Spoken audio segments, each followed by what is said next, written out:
Hello guys, welcome. So tanong natin ano yung karmic lesson ang tinuro ng separation na to, okay? Para to sa mga no contact pa rin, okay? So be open-minded po, hindi po halos lahat makaresonate. Ano yung karmic lesson ang natutunan niya sa'yo, okay? Ano yung tinuro ng connection na to pamula nung naghiwalay kayo, okay? So ano yung karmic lesson ang tinuro ng separation na to? Ano yung natutunan mo at ano yung natutunan ng taong ito. Okay? Ayan. So, tingnan natin ano yung natutunan nyo sa bawat isa.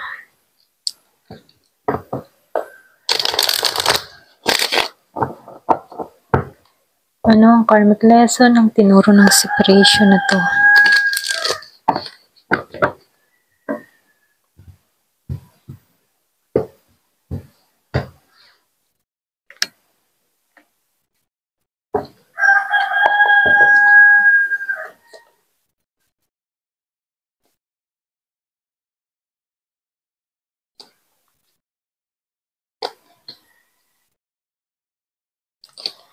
Meron nang nakikitang Aries, Leo, Sagittarius. Meron din dito pulos fire sign yung lumabas. Malakas ang fire sign. Meron Taurus.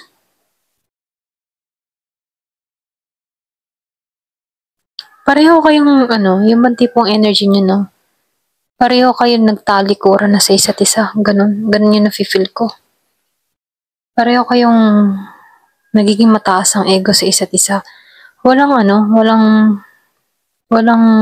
nagpapakumbaba sa bawat isa, ganun. Ito rin nakikita ko, Kung halimbawa may kasalanan siya, hindi niya tinatanggap yung pagkakamali niya. At kung ikaw yung may pagkakamali dito, ayaw mong ibaba yung sarili mo sa kanya. Ganun, okay?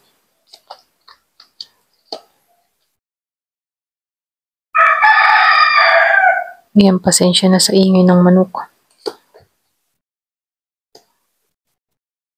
So, dito, lumalabas. Meron nung nakitang Taurus, Aries, Leo, Sagittarius, Scorpio, Cancer, Pisces. Meron din Gemini and Aquarius and Libra. Mga ilan, Pero more nakikita ko dito, pwede magkadiling dito ang Aries, Leo, Sagittarius, and Virgo, Taurus, and Capricorn. Karamihan, okay? So dito, yung nakikita kong scenario dito. Meron dito tao na yung energy niya ngayon, yung bang tipo na maalwan yung sitwasyon niya. Kumbaga, nakikitaan ko dito na itong taong ito, yung energy niya dito ay ganito. Okay lang na wala tong taong ito. At least, wala akong problema, wala akong sakit ng ulo, wala akong responsibilidad na kinakaharap. Magaan pa ang sitwasyon ko nung inalisan niya ako. Mga ganun, no? So, lumalabas dito, mas okay sa kanya rito na wala yung kanyang kadiling dito, Ganun ito rin nakikita ko dito. Kumbaga, mas naging siyang komportable dito na yung kadiling niya rito ay umalis sa buhay niya, okay? Or pwede rin sabihin, pareho kayo ng energy na gano'n, So, dito, nakikitaan ko dito, kaya ka ganito, pwedeng mahabang panahon ka rin na nag-intay sa taong ito, mahabang panahon ka rin dito na yung tipo na pwedeng mahabang panahon ka dito na laging ikaw yung nangunguna, pero dito, pwedeng yung iba sa inyo natauhan ka, meron kang mga natuklasan, meron kang mga ginawa para makita mo yung kaliwanagan mo dito.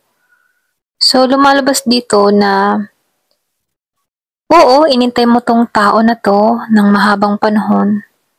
Pero dito sa energy na to, andito ka sa moment na inintay mo siya, pero mas magaan yung sitwasyon mo sa panahon ngayon nang wala siya. Pwede nga iba sa inyo, meron pa rin konting pag-iintay, pero mas kiniklear mo yung kaisipan mo na okay lang na wala tong tao na to, maalwan ng buhay ko, okay? Pero may konti na gusto mo pa rin tong tao na to na magbalik sa'yo kung susuyuin ka nito. Ganon, okay? Kaya lang dito, meron ako nakikitang tao na hindi siya masaya. sa nangyayari, okay, sa connection na 'to. So, hindi naging masaya yung or puwede ring meron ditong hindi naging maganda yung hiwalayan, merong malungkot na pangyayari na kung saan ano, nagtapos sa gano'ng sitwasyon 'no. Meron kang mga natuklasan sa kadiling mo dito na hindi mo inaakala na ganito siyang klase ng tao, okey? Puwedeng meron kang person dito na napaglinlang ka, puwede nung unang kilala mo dito, iba yung pag-uugali niya, pero nung nagsama kayo dito, dun mo nakita lahat-lahat kung gaano siya kasinungaling, kung gaano siya hindi naging totoo or hindi siya naging patas, gano'n 'no. Maraming nangyari, okey? At itong taong ito, marami din siyang natuklasan sa'yo na hindi niya inaakala, na gano'n ka rin, okey? So, puwedeng yung iba sa inyo meron kang natuklasan dito sa taong ito na ayaw mo at itong taong ito meron din natuklasan siya sa'yo na ayaw niya na pag-uugali mo, okey? So, nafi-feel ko dito, dahil pareho kayong Emperor and Empress, pareho kayong naka-reverse, so dito marami kayong natuklasan na ayaw niyo pala sa isa't isa, okey? So ito lang nakikita ko 'no. Dito 'no, yung iba sa inyo puwedeng madali kang nahulog sa tao na 'to or puwede ring itong tao na 'to yung madaling nahulog din sa'yo nung panahon na nagliligawan pa kayo. Pero dahil dito 'no, mahabang panahon mo din 'tong inintay, okey? Puwedeng yung iba sa inyo LDR, puwedeng nakakausap mo lang 'to, chat, dun kayo nagkakilala, Messenger or pinakilala. Kaya lang sa hindi inaasahan, nagkaroon kayo ng pagsasama ng tao na 'to na kayo mismo ang nagkahulihan na ayaw niyo pala sa isa't isa dahil sa mga pag-ugali ng bawat isa, gano'n ano? Excuse me.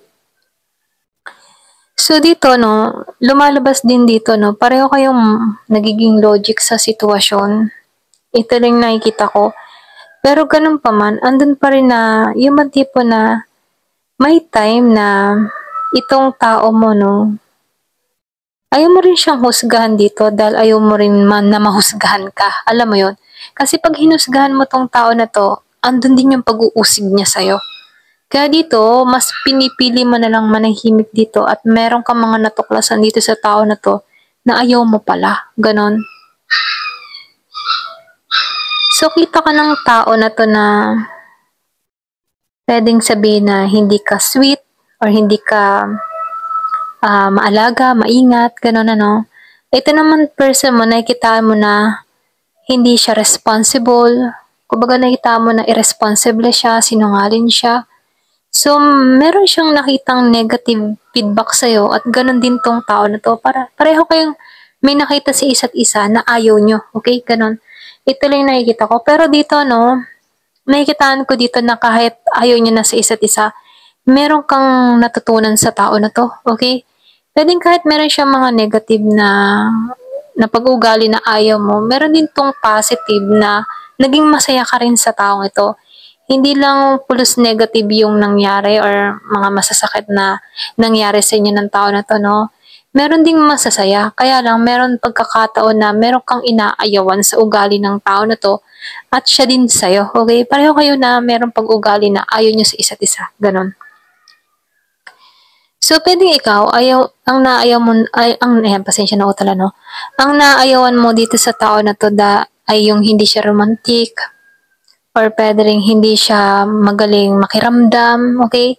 So, bilang babae ano, gusto mo yung hindi yung bang tipo na meron kang gusto, pero gusto mo pakiramdaman yung mga mapakiramdaman ka niya, okey? Na meron kang ninanais pero hindi niya maramdaman yun, okey? So, dito lumalabas dito na ito rin yung dahilan ano, kumbaga dun mo nafi-feel na hindi mo siya soulmate, hindi siya yung para sa'yo kasi itong person mo dito, hindi ka pa niya talaga nakikilala ng lubusan, okey? So, nafi-feel ko dito, meron kang kadiling na hindi romantiko at yun yung kinaiinisan mo sa kanya. Halimbawa, hindi siya mahilig magbigay ng regalo, gusto mo bigyan ka ng sorpresa, ganyan. Pero hindi siya gano'n. Kaya dito ano lumalabas na disappointed ka. Or puwede rin itong person mo, halimbawa, ikaw hindi ka sweet, okey? So, hinahanap niya yung pagiging sweet na kung saan wala ka, gano'n, okey? So, meron kang katangian na ayaw ng taong ito. Pero itong tao mo, meron din siyang mga katangian na ayaw mo. Ganun, no? Kumbaga, meron siyang katangian na ayaw mo, siya din ay ganun din sa'yo. Pareho kayo.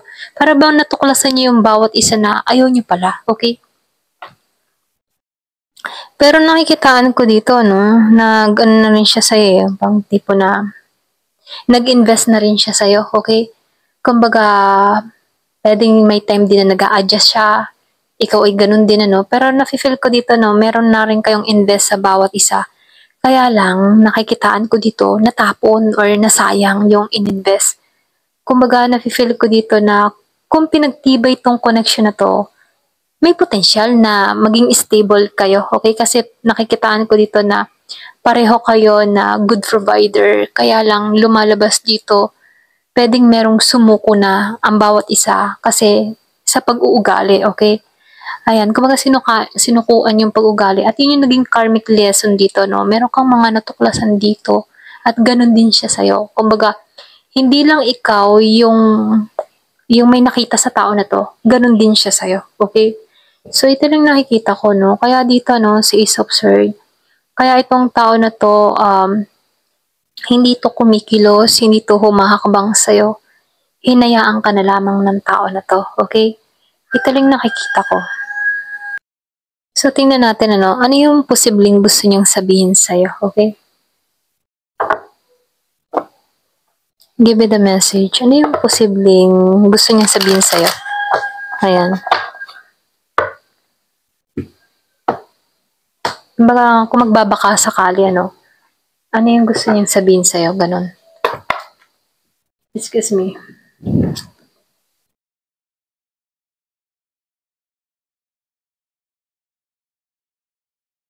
So, dito na lumalabas sa temperance, ano? So, nakikitaan ko dito, no?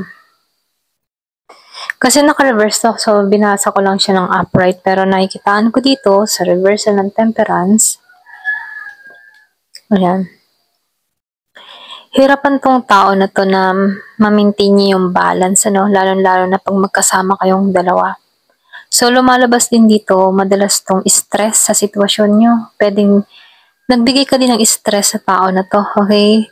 So, nakikita ko dito, yung iba sa inyo, pwedeng nagkaroon kayo dito na unhealthy relationship. Kasi nakikita ko dito, pwedeng yung iba sa inyo, pareho kayo nagmamatigasan or pwede rin para kayo nagkukumpetensya sa bawat isa, no? Ito lang nakikita ko dito. So, dito, lumalabas din dito, no? Kapag nagkaroon ng problema, okay, sa inyong dalawa, no, doon lang nakapokus ang lahat, okay? Kumaga sa problema nakapokus, pero hindi nyo natututunan na ayusin yung problema. Kumaga doon lang kayo nakapokus sa problema, kaya mas lalong lumalalim yung hidwaan, okay? Ito lang nakikita ko dito. Kaya dito, pahirap ng pahirap na mapatigil yung sitwasyon, ano? Kasi yung iba sa inyo, pwedeng once na kayo nagkaroon ng problema, dun lang nakatutok, okay? Pwedeng may sisihan na nagaganap na kung saan, ano, pwedeng naging irritable ang isa't isa, okay? So, dito, no, nagkakaroon ng worse sa inyong dalawa. Ito lang nafe-feel ko. Kasi dito, pwedeng yung iba sa inyo, pag nagkakaroon kayo ng away ng tao na to, may sisihan na nangyayari. Kaya dito, no, pwedeng ito din yung kinaayawan niya or kinaayawan mo sa taong ito. Pwedeng sinisisi ka ng tao na to or pwedeng ikaw yung sinisisi niya, no, na kung saan dun bumagsak yung connection, ano. Ito lang nakikita ko dito.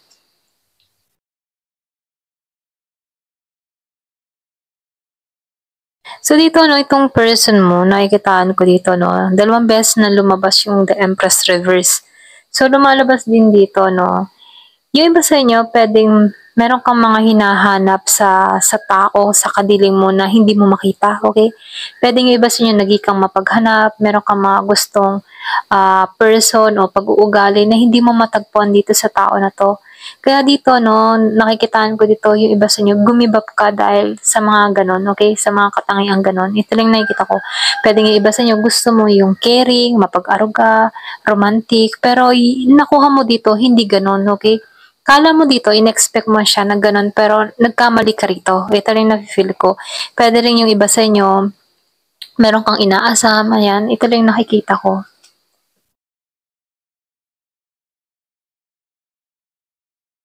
So, nakikitaan ko dito 'no, meron din ditong tao na yung bang tipo na puwedeng sa umpisa okey kayong dalawa 'no, pero habang lumalaon ng lumalaon yung connection ano, meron ditong tinab-angan, nawalan ng creativity, nawalan ng, puwedeng nawalan ng trabaho, okey, na kung saan ito din yung dahilan kung bakit nawalan ng amor, nawalan ng interes, okey. So, puwedeng yung iba sa inyo pera ang dahilan. Kumbaga yung pagdating sa financial niyo 'no, puwedeng may bumagsak, okey. Ayan, ito lang nakikita ko. So, itong tao na 'to, pamula nung nakilala ka ng tao na 'to 'no, dun siya nagkaroon ng ideas. Kaya lang ano, kalaunan habang tumatagal ano, meron ditong nawawalan, okey? Puwedeng nauubusan, puwedeng yung iba sa inyo, meron kang kadiling dito na bago kayo magkakilala may trabaho, then nung nagsama na kayo, unti-unting naubusan, unti-unting nawalan ng trabaho or puwede rin sabihin yung iba sa inyo, meron kang person dito na nawalan ng trabaho na puwedeng yung kita, okey, yun yung naging dahilan ano, puwedeng source of income ang problema. Ito lang nakikita ko. Dun sa iba, puwedeng meron kang nakadiling dito na puwedeng travel, so pag-uwi ng Pilipinas walang trabaho. So nakikita ko dito puwedeng ito yung naging dahilan ano, financial problem. So, pero dito 'no, nung meroroon 'tong tao na 'to, mapagbigay naman siya. Ito rin nakikita ko 'no. Kumbaga itong tao na 'to 'pag may mga magagandang nangyayari sa kanya, hindi din 'to makapaghintay na makapag-share sa'yo. Ayan, yung iba puwedeng naging mapaghanap ka lamang din or puwede ring itong tao na 'to naging mapaghanap. Okey, so merong gano'ng energy. So dito 'no, kumbaga itong tao na 'to, nakikitaan ko dito, naging masaya din naman siya dito, okey? Dun niya naramdaman yung saya sa'yo, kaya lang puwedeng meron 'tong mga natuklasan sa'yo dito 'no, kaya dito sa The Empress, lumalabas dito tinab-angan ka. Okey, so nakikitaan ko dito 'no, maraming pumapasok sa ideas ng tao na 'to, okey? Nakaramdam din 'to ng kapahingahan sa'yo, feel na nakaramdam siya ng optimistic about sa buhay niya, okey? So ito rin nakikita ko 'no, kumbaga itong tao mo, puwedeng nung bagong pagkakakilala niyo 'no, dun niya naramdaman yung saya, buhay, kaya lang habang nagkakaroon ng mga problema, sinubok yung koneksyon, dun bumitaw ang isa't isa, dun nagkaroon ng pag-aalinlangan, pagdududa, mga gano'n ano. So nakikitaan ko dito yung connection na 'to, sinubok kaya lang puwedeng bumitaw na kayo sa isa't isa. Pero dito 'no, nung nagkikita kayo or nagkakilala kayo ng tao na 'to, masaya talaga siya. So dito 'no, nakaramdam din 'tong tao na 'to na yung bang tipo na nagbaka-sakali siya sa'yo, alam mo yun? Kahit hindi niya alam yung kahahantungan niya or puwede ring ikaw, nagbaka-sakali ka sa tao na 'to kahit hindi mo alam yung kahahantungan mo, kung ano bang magiging sitwasyon mo, okey? Pagkasama mo 'tong tao na 'to. Puwedeng iba sa inyo live-in partner or nag-live-in kayo ng tao na 'to, ganyan. So, lumalabas dito 'no, nagtiwala ka kay God, puwedeng pinagdasal mo 'to, kumbaga naniwala ka sa leap of faith, okey, na baka sakali siya na yun, okey. Kaya lang dito, sa hindi inaasahan, puwedeng sinubok kayo, okey? Excuse me. So, sinubok yung connection na 'to. Yung iba sa inyo, gusto ng tao na 'to puntahan ka. Gusto ka niyang ligawan muli, gusto ka niyang suyuin muli, okey? Yung mga tipo na walang makakapigil sa'kin, gusto ko kung puntahan 'tong tao na 'to, gano'n, okey? So, gusto na nitong kumilos yung iba sa inyo.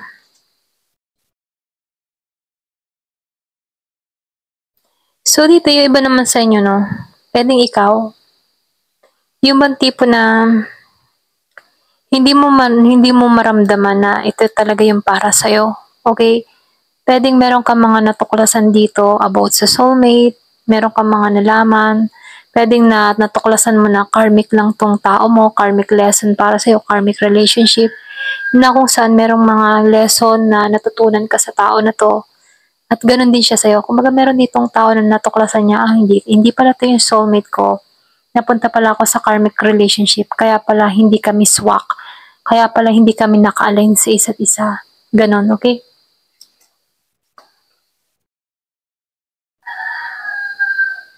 So So dito, no, na-triggers din tong tao na to. Ito lang nakikita ko. Kumbaga ramdam niya na competitive. Pwedeng mas matalino ka, mas madiskarte ka, mas marami kang ideas na pumapasok sa kaisipan mo. So na-trigger tong tao na to na pag nagiging kang mas ahead sa kanya, no, parang ramdam niya dito na wala siyang silbi. Ganon, okay? Na isang araw iiwanan mo siya, isang araw na pababayaan mo siya, gano'n ano. So, nakikitaan ko dito, parang kayo nagkaroon ng kompetensya sa isa't isa. So, dito, no, masyado din tong namimisteryosohan sa'yo. Kung magaganon kanya tingnan, no, very mysterious, okay? May mga ganong kang pag-uugali. So, nakikitaan ko dito, hindi to, yung tipo na gusto ng tao na to na maibalik yung passion nyo sa isa't isa, okay? So, hanggang ngayon, namimisteryosohan siya sa'yo. So, meron nagtutulak sa tao na to na kailangan niya ng kumilos, kailangan niya sundin yung puso niya.